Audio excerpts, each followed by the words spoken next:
ایک تسلسل کے ساتھ پیارے پیغمبر صلی اللہ علیہ وسلم کی زندگی اور آپ کی سیرت کا بیان ہو رہا ہے۔ آپ کے پیدائش سے لے کر آپ کی جوانی تک، پھر آپ کی تجارت کے سفر،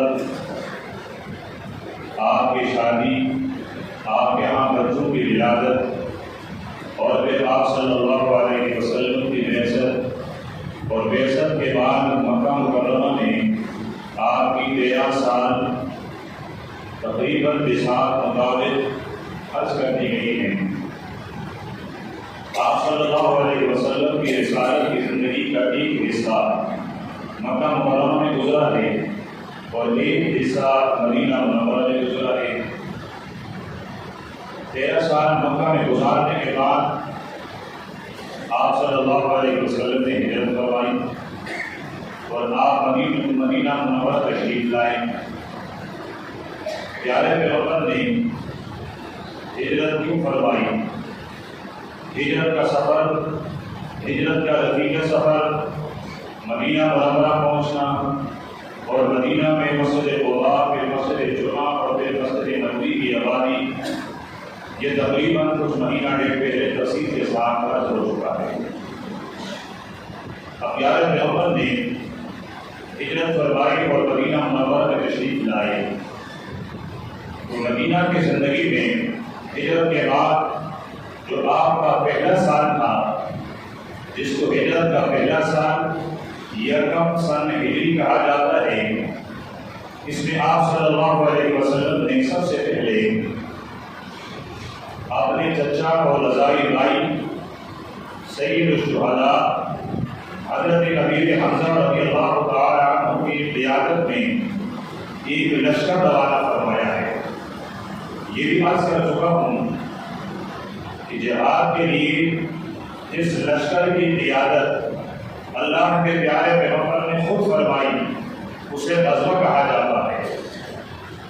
اور جہاں پیارے پیغمبر نے لشکر تیار کرنے کے بعد اپنے صحابہ میں سے کسی صحابی کو لشکر کا امیر بنا کر وہ لشکر روانہ کیا ہو تو اسے ذریعہ کہا جاتا ہے۔ پیارے پیغمبر نے اپنی زندگی میں، بلکہ میں یوں کہوں گا صرف مدینے کی زندگی میں جو 10 سال میں، اس میں پیارے پیغمبر نے 27 غزوات لڑے ہیں، یعنی 27 دفعہ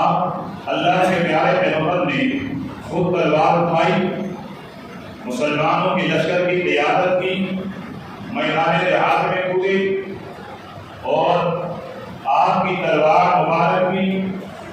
کسی مرحوس کے علاج کا سبب بنا ہے، اور آپ صلی اللہ علیہ وسلم کے بدن مبارک پر بھی زخم آئے ہیں۔ آپ اس سے اندازہ کریں کہ جہاد کتنا اہم فریضہ ہے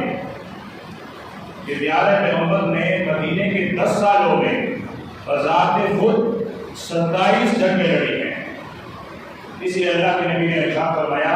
وَضَرْبَةُ سَنَامِهِ الْجِهَادُ فِي سَبِيلِ اللَّهِ، کہ اسلام کی کوہان، اسلام کی بلندی اور ہے وہ اللہ کے راستے میں جہاد لڑنا۔ اگر کہیں موقع ملا تو یہ بھی عرض کر دوں گا کہ جہاد کا معنی کیا ہے، جہاد کے شرائط کیا ہیں، جہاد کن کے ساتھ کی جاتی ہیں، کن کے مقابلے میں لڑی جاتی ہیں۔ میرے پیغمبر جو یہ 27 دفعہ میدان میں اترے ہیں، ہر دفعہ آپ کے مقابل کافر ہی تھے۔ میرے پیغمبر کی تلوار کبھی مسلمان لا الہ الا اللہ پڑھنے والے کے خلاف نہیں اٹھی ہے۔ یہ تلوار جب بھی اٹھی، جب بھی اٹھائی گئی تو کافر، اور وہ کافر جو اسلام کے مقابلے میں آیا، جو مسلمانوں کے مقابلے میں آیا، جو اسلام کو بٹھانے کے لیے آیا، جو مسلمانوں کو بٹھانے کے لیے آیا، جو اسلام اور مسلمانوں کی بہتری کے لیے آیا، ان کے خلاف میرے پیغمبر کی تلوار اٹھی ہے۔ اور 70 دفعہ میرے پیغمبر نے لشکر تیار کر کے کسی صحابی کو امیر بنا کر روانہ فرمایا ہے، 70 دفعہ۔ اور 10 سالوں میں یہ 70 لشکر بھیجنا بھی کوئی کم نہیں ہے۔ اس لیے اگر میرے پیغمبر تلوار نہ اٹھاتے، میرا پیغمبر مجاہد نہ بنتے، تو یہود یہودی اور عیسائی آپ کو نبی تسلیم نہ کرتے، اس لیے کہ تورات کے اندر جہاں میرے پیغمبر کے اور بہت سارے اوصاف اور صفات ذکر ہیں، وہاں آپ کی صفت ہے نبی المراحم، غزوات اور جہاد والا نبی، کہ یہ نبی آخر الزمان ایک طرف تو رحمت للعالمین بھی ہوگا، لیکن رحمت للعالمین کے ساتھ ساتھ آپ نبی المراحم بھی ہوں گے۔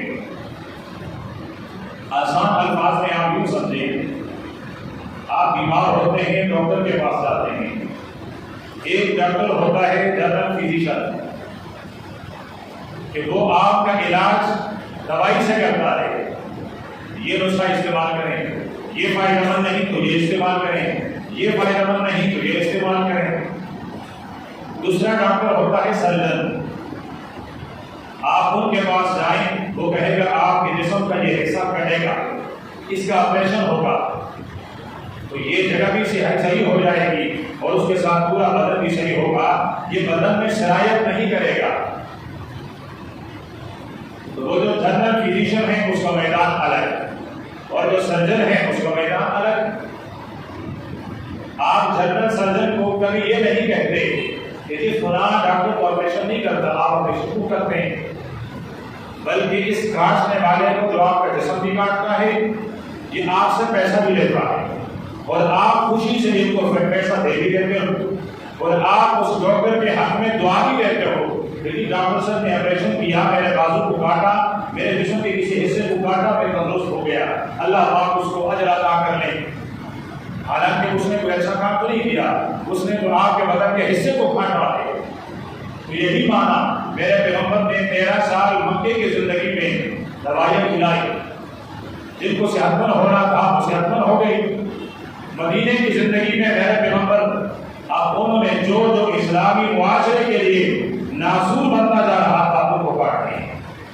اور یہ عقل کے لحاظ سے بھی کوئی بری بات نہیں ہے، اور شریعت تو خود اللہ کے نبی نے ہمیں دی ہے۔ تو پیارے پیغمبر نے اپنے ہجرت کے پہلے سال جو پہلا سریہ روانہ کیا اس کا کمانڈر ان چیف تھا حضرت امیر حمزہ رضی اللہ تعالیٰ، اور یہ روانہ ہوا رمضان کے مہینے میں، رمضان کا مہینہ تھا۔ صحابہ کرام ایسے نہیں تھے کہ رمضان کے مہینے میں صبح سے ہی کر کے سو جائیں اور عصر کو جا کر اٹھیں اور عصر کو اٹھنے کے بعد جا کر آپ نے وہ افطاری کے لوازمات لے آئے اور روزہ پورا ہو گیا، نہ روزے میں تلاوت، نہ روزے میں ذکر، نہ روزے میں نماز، بس یہ روزہ ہے۔ اور پھر افطاری کے بعد 1-1.5 گھنٹہ آرام، اور پھر ہم گلیوں کو رونق بنا دیتے ہیں اور شہری تک یہ ہلا بلا رہتا ہے، اور رمضان کا مہینہ گزرتا ہے، وہ رنگ برنگے نیلے کپڑے، پیلے کپڑے، جی میرا عید ہے، میں نے رمضان کا روزہ رکھا ہے۔ رمضان کا روزہ یہ صحابہ کرام نے رکھا ہے کہ دن بھر روزہ بھی ہے، عرب کی تپتی ہوئی گرمی بھی ہے، اور ہاتھ میں تلوار بھی ہے، اور دشمن کے سامنے کھڑے ہو کر لڑ بھی رہے ہیں۔ یہ ہوتا ہے روزہ۔ رمضان کے مہینے میں حضرت امیر حمزہ رضی اللہ تعالیٰ نے، لیکن اللہ کی قدرت کہ اللہ پاک نے صحابہ کرام کی اس ہمت کی لاج رکھی اور لڑائی نہیں لڑی گئی۔ سال آپ کے ہجرت کے پہلے سال پھر دوسرا سریہ، دوسری لشکر وہ حضرت عبیدہ بن حارث کے سربراہی میں بھیجا گیا، اور ابو سفیان اس وقت مسلمان نہیں ہوئے تھے اور کافروں کی طرف سے اپنے کافروں کے لشکر کا وہ سردار اور بڑا اور کمانڈر مانا جاتا تھا۔ ان کا قافلہ آ رہا تھا تو یہ ابو سفیان کے قافلے کو ان کا راستہ روکنے کے لیے عبیدہ بن حارث رضی اللہ تعالیٰ عنہ اپنے ساتھ 60 صحابہ کرام، اور یہ 60 کے 60 تمام وہ صحابہ کرام ہیں جنہوں نے مکہ مکرمہ سے ہجرت فرمائی ہے۔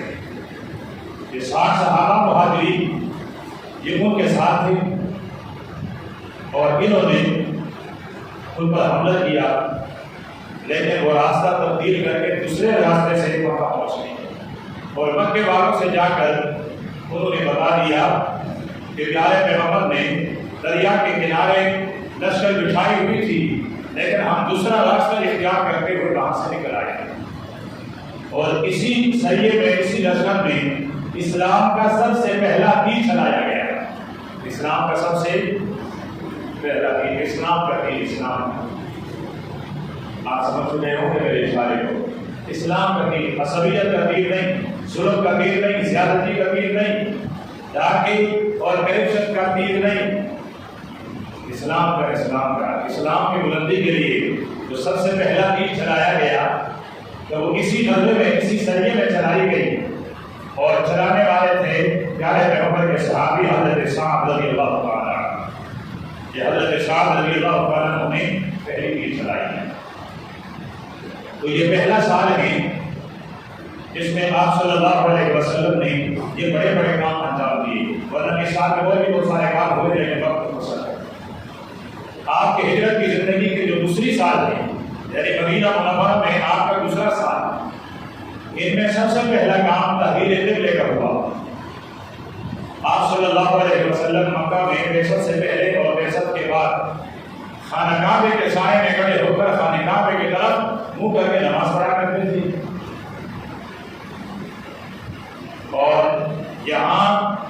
جس سیٹ میں آپ نماز خانہ کعبے کی طرف پڑھا کرتے تھے تو اسی سیٹ میں بیت المقدس کیا جایا کرتا تھا کہ مقام ابراہیم حجر اسود کے پاس خانہ کعبے کے دروازے کے سامنے، منتظم کے سامنے، حدیب کے کنارے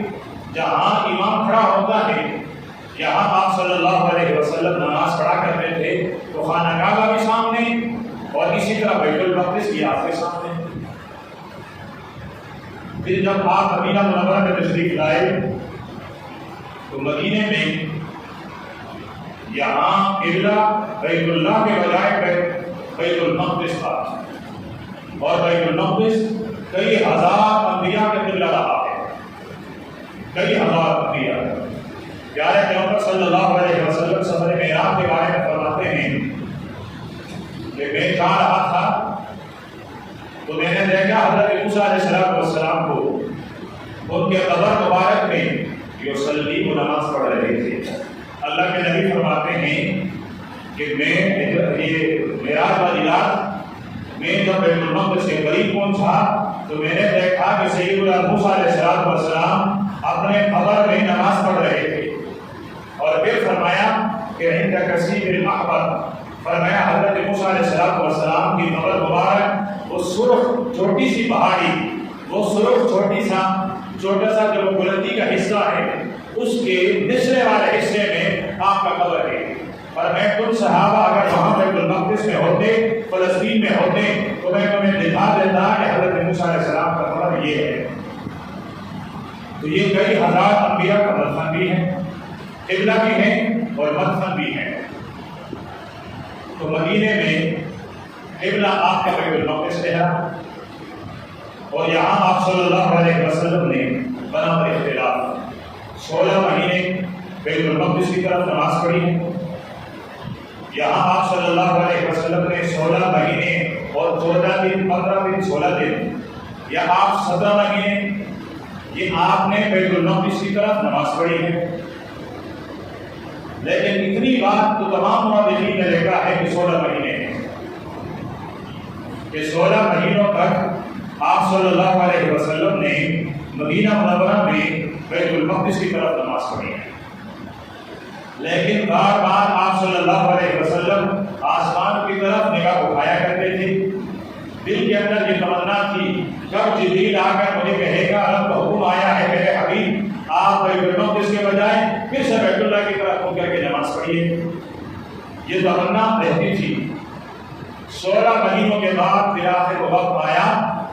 کہ اللہ پاک نے ارشاد فرمایا میرے حبیب قد نرا تقلب وجهك في السماء، میں آپ کے چاند جیسے مکھڑے، میں آپ کے گلابی چہرے کو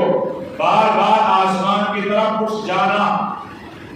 میں اس کو دیکھتا بھی ہوں، مجھے علم بھی ہے کہ میرا حبیب بار بار چہرے کو آسمان کی طرف اٹھا کر کیوں دیکھتا ہے. تو آئیے آج 16 مہینے بعد آپ کی مراد پوری ہو گئی ہے. فَوَلِّ وَجْهَكَ شَطْرَ الْمَسْجِدِ الْحَرَامِ،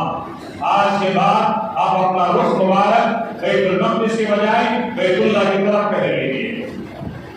اور یہ بھی ضروری تھا، اس لیے کہ تورات کے اندر میرے پیغمبر کے اوصاف اور صفات میں سے ایک صفت تھی نبی القبلتین،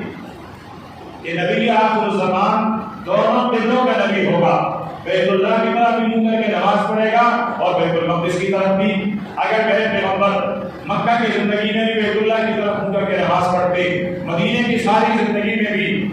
آپ بیت اللہ کی طرف منہ کر کے نماز پڑھتے، تو یہودی کہتے یہ نبی آخر الزمان نہیں،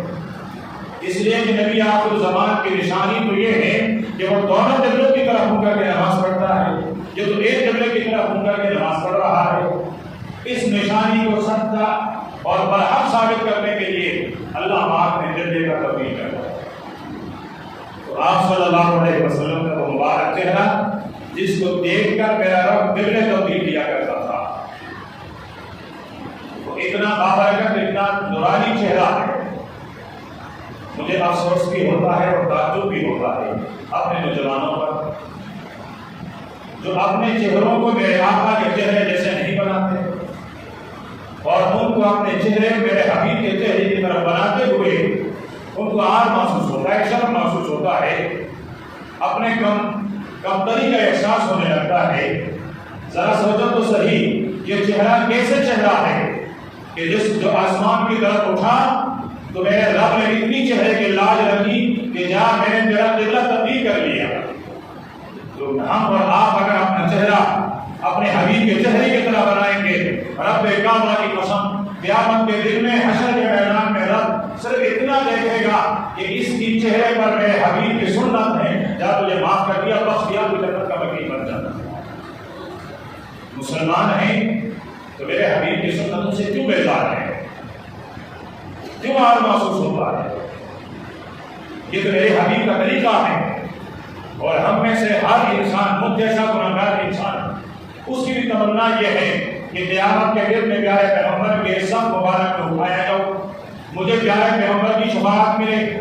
حشر کے میدان میں مجھے پیارے پیغمبر کے چہرے کا دیدار ملے۔ جب گناہگار سے گناہگار بندے کی یہ تمنا ہے تو ہر مسلمان کی یہ تمنا ہوگی، کیونکہ جس کے ساتھ آپ کا عشق ہو، جس کے ساتھ محبت ہو، پھر اپنے لباس کو، اپنے داڑھی کو، اپنے پگڑی کو، اپنے اٹھنے بیٹھنے کو، اپنی زندگی، اپنے رہن سہن کو اس حبیب جیسا بنائیے۔ تو 16 مہینے کے بعد قرآن پاک کی آیت اتری کہ فَوَلِّ وَجْهَكَ شَطْرَ الْمَسْجِدِ الْحَرَامِ، اور یہ آیت کہاں اتری؟ میرے پیغمبر مسجد نبوی اور مدینہ سے تھوڑے فاصلے پر، کیونکہ اس وقت مدینے کی آبادی اتنی نہیں تھی، اب مدینے کی آبادی بہت پھیل گئی ہے، اب قبا کا حصہ بھی مدینے کی آبادی میں ہے، اور جہاں تحویل قبلہ کا واقعہ آیا ہے وہ ابھی مدینے کا حصہ ہے۔ اللہ پاک مجھ سمیت تمام مسلمانوں کو بار بار مدینہ منورہ کی زیارت کروائے۔ 5 آدمی کہہ رہے آپ ہی میرے آدمی کی شوق ہے، باقی مدینے کی شوق نہیں ہے،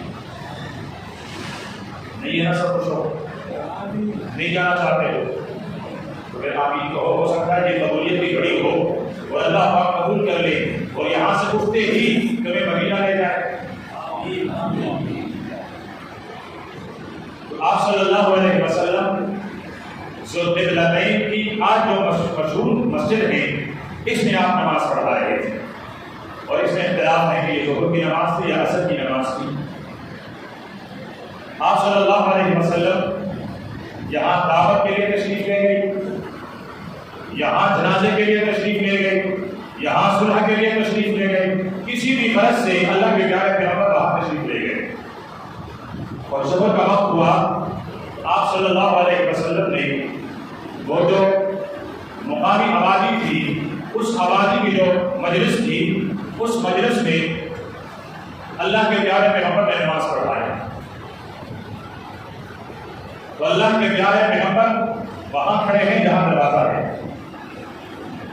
امام اس سے بالکل مخالف سے،